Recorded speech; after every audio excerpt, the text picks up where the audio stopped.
Bill Mayers was described by friends as a polymath. Among the long list of ventures on his resume, author, teacher, photographer, beer maker, and beekeeper.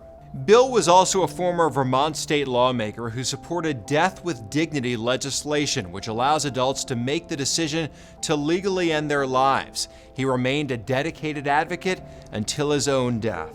In July of 2023, Bill was diagnosed with a terminal form of cancer.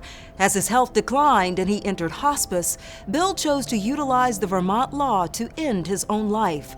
Vermont is one of 10 states, along with the District of Columbia, where medical aid in dying is legal. To be eligible, the law says a person must be 18 or older, terminally ill with a prognosis of less than 6 months to live, mentally capable of making healthcare decisions, and be able to self-ingest medication.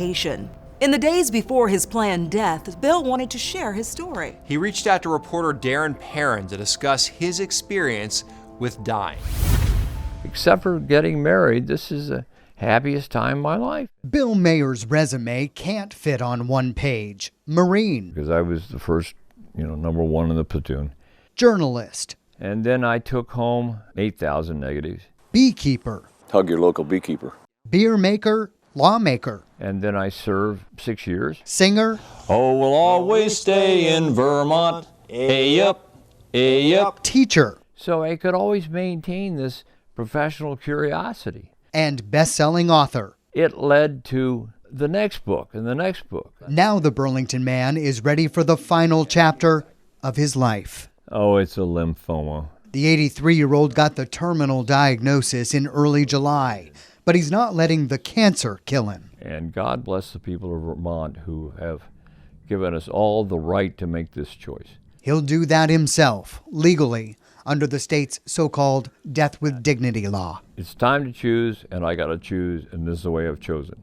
All right. Up until his death, he'll get hospice help. I shaved for you before. Personal care and company. How's your face feel? Fine, clean. Mayors will take a lethal dose of medication at home under Act 39.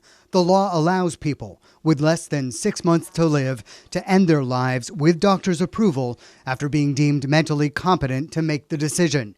So far, 208 Vermonters have died this way since the law was created just over 10 years ago, and 26 out-of-staters have. The law was amended last year to allow non-residents to travel here to use the aid in dying law. The public policy should be giving this person who has their marbles the right to decide when to leave the planet.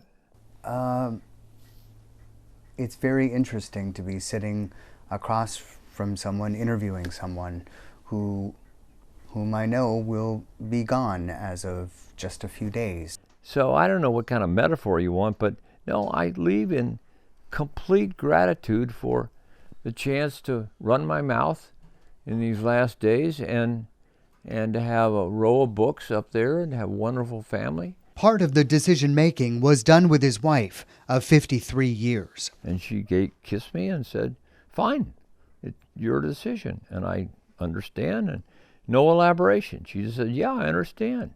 And I love you. And the kids were the same way.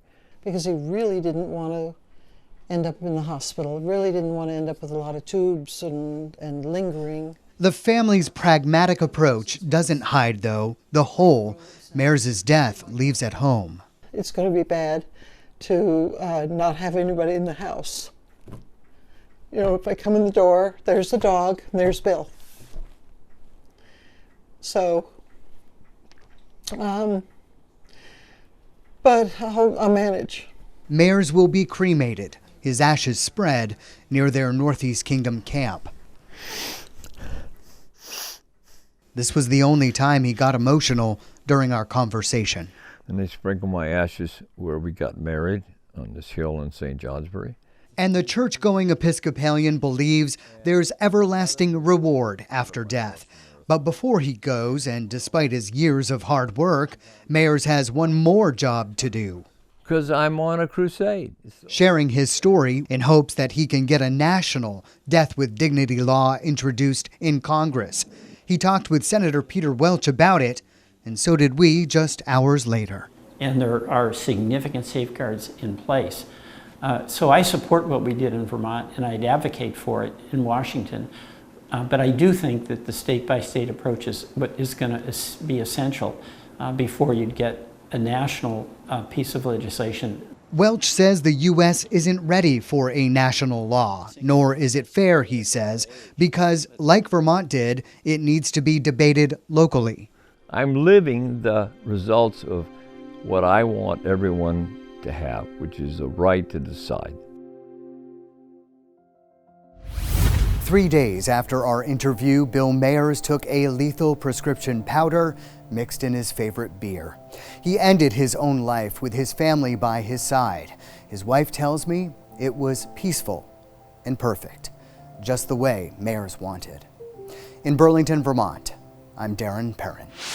Opponents, including religious groups, disability rights advocates, and some doctors, argue end-of-life laws put pressure on vulnerable people, and proper palliative care can ease suffering of those who are dying. The American Medical Association argues physician-assisted suicide is fundamentally incompatible with the physician's role as healer. But according to the end-of-life advocacy group Death with Dignity, at any point right up to receiving the lethal medication, a patient can change their mind. They add about 30% of people who fill their prescription never take the drug.